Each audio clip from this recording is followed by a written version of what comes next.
आज फिर से हम एक और महत्वपूर्ण विषय पर बात कर रहे हैं, जो कि प्रत्येक व्यक्ति की इच्छा है कि व्यक्ति इस विषय को समझे और जो ये समस्या है उसे वो कभी ना हो, और अगर उसको ये समस्या बहुत अधिक है तो वो ठीक हो जाए। और आज हम बात कर रहे हैं, अगर किसी का पाचन ठीक नहीं रहता और विशेष रूप से अगर किसी को पित्त की समस्या है, एसिड बहुत ज़्यादा रहता है, या किसी को वात की समस्या है यानी कि उसको गैस की प्रॉब्लम बहुत ज़्यादा रहती है, तो इन दोनों स्थितियों को कैसे ठीक किया जा सकता है वो हम समझेंगे। साथ ही साथ आप समझें कि हमारे कहने का अर्थ ये नहीं है कि आप कुछ भी खाएंगे वो आपको नुकसान नहीं करेगा, या आप कुछ भी खाएंगे वो आपको हजम हो जाएगा। हमारे कहने का अर्थ है कि जो भी ऐसी चीज़ें हैं जो सात्विक हैं, जो घर पे उपलब्ध हैं, आपको आप सात्विक तरीके से बना रहे हैं, वो सारी चीज़ें आपको ठीक से हजम होनी चाहिए। अब किसी को अगर घी, दूध या फिर घर पे बने हुए कई बार पकवान या मिठाइयाँ वगैरह भी बहुत ज़्यादा समस्या कर देती हैं, तो वो स्थिति ठीक नहीं है। वहाँ पर हमारा पाचन इतना मजबूत होना चाहिए कि वो उनको सहज पचा ले, गैस की और एसिड की समस्या आपको ना हो। इस विषय पर हम बात कर रहे हैं। तो आप समझें कि कुछ ऐसे अभ्यास होंगे यहाँ पर जो कि विशेष उपयोगी रहेंगे, सजगता पूर्वक आपको उनको समझ लेना है। साथ ही साथ ये भी समझ लें कि पित्त की समस्या होती क्यों है। जब हमारे शरीर का और हमारे पेट का जो पीएच लेवल होता है वो गड़बड़ाता है, उससे एसिड की समस्या होनी शुरू हो जाती है। जो हम भोजन ग्रहण करते हैं और जब वो भोजन हमारी प्रकृति के अनुकूल नहीं होता, या फिर वो तला भुना बहुत भारी तामसिक भोजन होता है, तो वो हमारे पेट में जाता है और वहाँ पर जाकर के वो बहुत अधिक हमारे पेट की दीवारों को भी डैमेज करता है। वहाँ पर पित्त भी बनना शुरू हो जाता है, अनेक प्रकार की समस्याएं होती हैं, और वो ठीक से ना पचने के कारण सड़ना शुरू होता है, जिससे कि पित्त और अधिक बढ़ता है, और उस सड़े हुए भोजन की वजह से ही गैस की समस्या होनी शुरू हो जाती है। साथ ही साथ जब हमारे पेट की और हमारी इंटेस्टाइन की सफाई ठीक से नहीं होती, उस स्थिति में भी ये समस्याएं हो सकती हैं। तो योग के अंतर्गत क्या होता है? योग के अंतर्गत जब हम अभ्यास करते हैं तो जो हमारे इंटरनल ऑर्गन्स हैं उनकी एक मसाज हो जाती है, जिससे कि उनके जो सिक्रेशन है, जैसे लीवर है वो बाइल जूस सिक्रेट करता है, पेनक्रियाज बहुत सारे उपयोगी ऐसे जूसेस सिक्रेट करता है जो कि हमारे पाचन में उपयोगी है, अनिवार्य है। तो इनकी जो गुणवत्ता है वो बढ़ जाती है, अच्छे से सिक्रेशन होने शुरू हो जाते हैं और पाचन हमारा अच्छा होना शुरू हो जाता है। तो इसी विषय को आप समझ लें। साथ ही साथ कुछ प्रश्न ऐसे भी थे कि हम जब भोजन करते हैं तो हमें ऐसा लगता है कि छाती तक जलन आ रही है। तो इसका कारण होता है कि आपने कोई भोजन किया, पेट में गया, लेकिन जो आपके वहाँ पर ईसोफेगस स्फिंक्टर्स हैं वो लूज होने शुरू हो जाते हैं, यानी कि आपकी आहार नाल के अंत में एक इस प्रकार की संरचना होती है जो कि अंदर गए हुए भोजन को वापस नहीं होने देती। जब वो लूज होनी शुरू हो जाती है तो वो डैमेज होने की वजह से वो जो पित्त है वो ऊपर की तरफ आता है और लगता है आपको कि छाती में हमारे जलन सी जैसे हो रही है। तो ऐसी स्थितियों से बचा जा सकता है जब हम अपने पेट को ठीक कर लें। सात्विक आहार रखना होगा, पानी अधिक मात्रा में पीना होगा, साथ ही साथ आपको कुछ अभ्यास करने होंगे। एक उपयोगी अभ्यास होता है जो है कुंजल क्रिया। जिनको बहुत अधिक समस्या है वो कुंजल क्रिया करें, उसका लिंक आप डिस्क्रिप्शन से प्राप्त कर लें और पूरी विधि को समझ लें कि कुंजल क्रिया कैसे करनी है। इससे आगे बढ़ते हुए समझें कि क्या अभ्यास हो सकते हैं जो उपयोगी होंगे।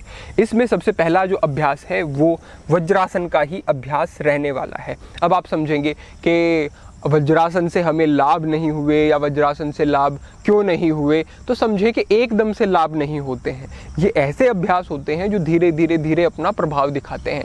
वज्रासन में जब आप बैठते हैं तो आपकी वज्र नाड़ी जो कि आपके मूलाधार क्षेत्र में होती है, यानी कि पेल्विक रीजन के नीचे की तरफ होती है, वो प्रभावित होती है। और ये जो वज्र नाड़ी होती है ये हमारे उत्सर्जन तंत्र और हमारे प्रजनन तंत्र से सीधे तौर पर प्रभावित करती है उनको, और साथ ही साथ ये हमारे पाचन तंत्र पर भी गहरे प्रभाव रखती है। तो जब हम वज्रासन में बैठते हैं तो इस नाड़ी पर प्रभाव पड़ता है और हमें ऐसी जो समस्याएं हैं पेट से संबंधित वो हमारी ठीक होनी शुरू हो जाती हैं। लेकिन आपको समझना होगा कि निरंतर भोजन करने के बाद भी आप कर सकते हैं, और भोजन से पहले या फिर आप सुबह या शाम जिस समय भी अपना अभ्यास करते हैं उस समय कर सकते हैं। आपको ध्यान रखना है कि आपके अंगूठे पीछे से मिले होने चाहिए और आपकी एड़ियों के मध्य में थोड़ा अंतर होना चाहिए, यानी कि पैरों की एड़ियां आपकी बाहर की तरफ होनी चाहिए। दोनों एड़ियों के मध्य में एक इस प्रकार का एक अंतर बन जाएगा।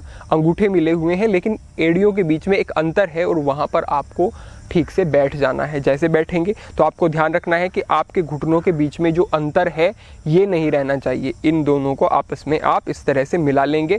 सहज कमर को सीधी करके बैठें और हाथों को इस प्रकार से अपने थाइज़ पर, जंघाओं पर रख लेंगे। तो ये एक स्थिति आपकी हो गई और गहरे लंबे सांस ले सकते हैं, उदरगत श्वसन कर सकते हैं। पेट को थोड़ा फुलाएं और सहज अंदर, पेट को फुलाएं और सहज अंदर, गहरे सांस। और इस स्थिति में आपको कुछ समय रुकना है, 5 मिनट 10 मिनट जितना भी आपके पास समय हो, ऐसे आप बैठेंगे, आपको लाभ मिलने शुरू होंगे इस अवस्था में। इससे आगे बढ़ते हुए हमारे 2 अभ्यास होते हैं जिन्हें कहा जाता है शशांक भुजंग आसन, यानी कि ये 2 आसनों का कॉम्बिनेशन हो जाता है। इसमें आपको एक पीछे की तरफ जाने वाला आसन और एक उसका आप काउंटर स्ट्रेच कह सकते हैं। तो इससे क्या होता है, भुजंग आसन में आपके जो उदरगत अंग है सीधा प्रभाव पड़ेगा, उनमें एक खिंचाव आया। फिर आप शशांक आसन में जाते हैं और आप अपनी स्पाइन को थोड़ा सा खींचते हैं, क्योंकि आपकी स्पाइन से आने वाली जो भी आपकी नर्व्स हैं वो भी आपके पाचन को आपके मस्तिष्क से जोड़ती हैं और आपके मस्तिष्क का, विचारों का आपके पाचन पर सीधा प्रभाव पड़ता है। तो जब आप शशांक आसन में अपनी स्पाइन को स्ट्रेच कर रहे हैं तो समझे आपके अपने नर्वस सिस्टम के ऊपर भी आप काम कर रहे हैं। और ये जो कोऑर्डिनेशन होता है, यानी कि आपका मन भी स्वस्थ है, मस्तिष्क भी स्वस्थ है, साथ ही साथ आपके पाचन पर भी कार्य हो रहा है। दोनों संतुलन बनने पर बहुत सुंदर लाभ मिलते हैं। कैसे कर सकते हैं, अपने हाथों को यहीं से वज्रासन से ही दोनों हाथों को आगे रख ले और यहीं से अपने दोनों पैरों को पीछे की तरफ इस प्रकार से आप खोल देंगे। यहाँ पर आने के बाद आप सहज इसी प्रकार से यहीं से सीधा भुजंगासन की स्थिति में चले जाएंगे। भुजंगासन में जाने के बाद आपको अपने पैरों को इस तरह से पीछे खोल देना है, अंदर नहीं रखना है, पीछे की तरफ खोल देना है इस प्रकार से। और यहीं से आपको ऐसी स्थिति बनानी है कि आपका जो पेल्विक फ्लोर है वो थोड़ा सा नीचे आ जाए, यानी कि यहाँ से हमने कुछ लोगों को देखा है कि भुजंगासन में वो इस प्रकार से उठ जाते हैं। ये नहीं करना है, यहाँ से थोड़ा सा नीचे आना है। ध्यान रखना है कि आपको सहज जितना आपसे हो बहुत अधिक करने की कोशिश ना करें एकदम से। अगर आपकी एल्बोज थोड़ी बेंड रहती हैं कोई समस्या नहीं है, आप सहज इस अभ्यास को करें।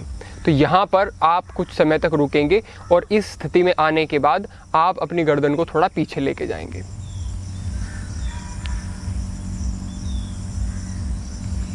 यहाँ पर रुकने के बाद पूरा सांस आपको बाहर छोड़ना है और सांस को पूरा बाहर छोड़ते हुए आप शशांकासन की स्थिति में आए। कुछ ही समय शशांकासन में आप रुके और फिर से हाथ आपके वहीं पे है, कोई इसमें अंतर बनाने की या कोई बदलाव करने की ज़रूरत नहीं। यहीं से भुजंगासन। कुछ समय रुकने के बाद यहीं से फिर शशांकासन की स्थिति। कुछ समय रुकने के बाद फिर से इसी प्रकार से भुजंगासन और फिर से शशांकासन, ये आपकी स्थिति रहेगी। तो इस प्रकार से आपने समझा कि इस अभ्यास को, इन दोनों अभ्यास के कॉम्बिनेशन को आपको दोहराते जाना है, यानी कि इसको आप 10 बार 15 बार करें, बहुत अच्छा है। और साथ ही साथ इसमें रुकेंगे आप। अभी हमने जो आपको बताया ये सहज आपको बस एक इंगित किया कि इस प्रकार से करना है, लेकिन आपको इनमें ठहरना है, रुकना है। और आपको ध्यान रखना है कि जब शशांकासन में भी आप जा रहे हैं तो आप अपनी स्पाइन को जितना स्ट्रेच कर सके, जितना आगे की तरफ अपने हाथों को ले जा सके उतना ले जाएंगे। आपको फील होना चाहिए कि आप अपनी स्पाइन को स्ट्रेच कर रहे हैं, जैसे एक अंतर बन रहा है आपकी वर्टिब्राज के बीच में। तो इस प्रकार का आपको अनुभव हो। यहाँ पर भी आप सहज रुकेंगे और इस प्रकार का ये दोनों आसनों का अभ्यास आपका रहने वाला है। विशेष आपको इससे लाभ होंगे। इससे आगे बढ़ते हुए आप समझें कि अगर हम अपनी उदरगत मांसपेशियों को सक्षम बना लेते हैं, अच्छा कर लेते हैं, तो उसके भी पाचन पर विशेष प्रभाव होंगे। क्योंकि समझे कि हमारा पाचन भी बहुत सारी मांसपेशियों से, बहुत सारी टिश्यूज से मिलकर ही बना होता है। तो जब ये सक्षम नहीं रहते हैं तो हर्निया जैसी भी समस्याएं हो जाती हैं और भी बहुत सारे उदरगत जो पाचन से संबंधित और अन्य समस्याएं हैं वो बढ़ती हैं। अगर हम अपने पाचन के लिए योग अभ्यास करते रहें तो सशक्त रहेंगे। साथ ही साथ अगला जो अभ्यास है वो नौकासन का अभ्यास है। तो नौकासन में क्या होता है वो आप समझें। जब हम अपने पैरों को इस प्रकार से ऊपर उठाते हैं दोनों को, हमारा इस प्रकार से एक खिंचाव बनता है मध्य की तरफ पेट पे। तो जो हमारा मणिपुर चक्र होता है वो प्रभावित होता है। कई व्यक्तियों को नाभि की बार बार टलने की समस्या रहती है। तो जो निरंतर अभ्यास करते हैं उनको ये समस्याएं भी नहीं होती। नाभि की समस्या किसे होगी? जिसके पाचन की जो स्थितियाँ हैं वो ठीक नहीं, या फिर जिनकी मांसपेशियां जो है पेट की उदरगत वो ठीक नहीं है। तो उनको बेहतर बनाने के लिए आपको ऐसे अभ्यास बिल्कुल नहीं करने हैं जो कि बहुत ज़्यादा उसमें मूवमेंट हो रहा है। वो अभ्यास नहीं करने हैं, आपको सहज जिस अभ्यास में ठहरा जाए वो अभ्यास करना है, क्योंकि उससे क्या होगा, उससे आपका ब्लड सर्कुलेशन उस अंग की तरफ बढ़ेगा जिसे हम प्रभावित कर रहे हैं और वहाँ पर रिपेयरिंग का काम शुरू होगा और आपके उदरगत अंगों की मसाज होकर के वो अपना फंक्शनिंग, अपना कार्य ठीक से करना शुरू करेंगे। तो आगे बढ़ते हुए आप समझे कि अपने पैरों को आपको सीधा इस प्रकार से ले जाना है और अपने पैरों को बाहर की तरफ नहीं, थोड़ा अंदर की तरफ इस तरह से रखना है। यहीं से अपने हाथों को लेकर के गए और इस स्थिति में आ गए। यहाँ पर ध्यान रखना है कि ऐसे कमर को मोड़ लेना नहीं है, कमर को सीधा रखना है, घुटनों को सीधा रखना है और इस प्रकार की स्थिति अपने अंगूठों को निरंतर देखते रहना है। इस स्थिति में आप सहज जितना हो सके उतना रुकेंगे। शुरुआत में आपके लिए कुछ कठिन हो सकता है, लेकिन धीरे धीरे आपका अभ्यास बनेगा और आपकी जो उदरगत मांसपेशियां हैं वो सशक्त होंगी, तो आप ये अभ्यास ठीक प्रकार से कर पाएंगे। इस अभ्यास के करने के बाद आपको यहीं से अपने पैरों को वापस लेकर के आना है। तो इस प्रकार से अगर इतने अभ्यासों को आप करते हैं और इन अभ्यासों में ठहरते हैं, यानी कि आप ये अभ्यास करने में ही जो हमने बताया कम से कम आधा घंटा आप लगाएं, तो इस अभ्यास को निरंतर करने वाला अभ्यासी सहज ही अपने पाचन की जो समस्याएं हैं उनको ठीक कर लेगा, अच्छा अनुभव करेगा, सदा स्वस्थ रहेगा और अन्य व्यक्तियों को प्रेरित कर उनको भी लाभान्वित करेगा। तो अपेक्षा है आपको ये मार्गदर्शन समझ आया होगा। साथ ही साथ हमने जो संकेत किया है कि अगर कुंजल क्रिया समझना है तो वो भी आप देख लें। किसी को बहुत अधिक समस्या है तो वो पानी पी करके, बहुत सारा पानी पी के और उस पानी को निकाल सकता है, अपनी उंगलियों को अपने मुंह के अंदर स्पर्श करा के सहज पानी बाहर आ जाएगा। तो इस प्रकार से आपने ये अभ्यास करने हैं, आपको विशेष इनसे लाभ होंगे, ऐसा हमारा पूर्ण विश्वास है। आपके पाचन की समस्याएं ठीक होंगी, गैस की, पित्त की समस्या आपकी समाप्त होगी। साथ ही साथ भोजन का ध्यान अवश्य रखें, क्योंकि भोजनम भेषजम, आहार ही औषधि होता है। अगर आहार ठीक नहीं है तो फिर कोई भी अभ्यास आपके लिए सहायक नहीं हो सकता। तो सात्विक आहार रखें, घर पे बना हुआ सुपाच्य सादा भोजन खाएं, मिर्च मसाले, तली भुनी चीज़ें, पैकेट वाली चीज़ें, इन सब का त्याग कर दें। आपको अपने जीवन में विशेष परिवर्तन अनुभव होंगे शारीरिक मानसिक तल पर। तो आज के लिए आपके लिए यही संकेत था। भविष्य में अन्य महत्वपूर्ण विषयों पर मार्गदर्शन होता रहेगा। सभी के लिए प्रार्थना, सभी के लिए मंगल कामना। आज के लिए इतना ही। ओम नमः शिवाय।